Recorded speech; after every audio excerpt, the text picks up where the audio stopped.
So 9 part B is something you might see a few times. If they want you to do a slightly more difficult integration, like this one down the bottom, that we can't by right do normally, they may give us a hint and ask us to differentiate something and then use that result to help us out. So the first question, differentiate this with respect to x. So what is d dx of ln square root x to the power of 3? Well, I know how to do this. This is just a chain rule question, right? So bring the power down, 3 comes down, left with ln square root of x, decrease the power by 1. Then I differentiate the inside. So if I differentiate ln of square root of x, well again, differentiate the ln first, and I get 1 over the square root of x, right?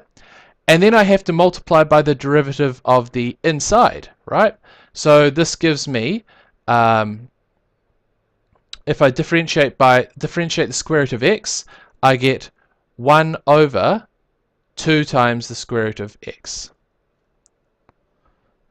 So if you look at this expression, this is actually 3 over 2 times ln square root of x over square root of x squared, right?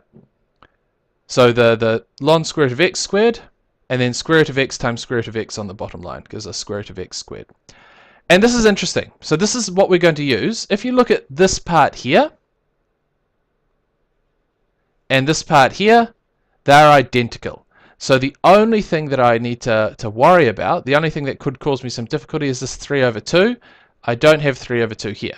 But you know the trick that we can do at this stage. If I want to integrate ln square root of x over square root of x squared, and I need a 3 over 2, well, the first thing I do is I just pretend I've got that 3 over 2. This is 3 over 2 ln square root of x over square root of x squared dx.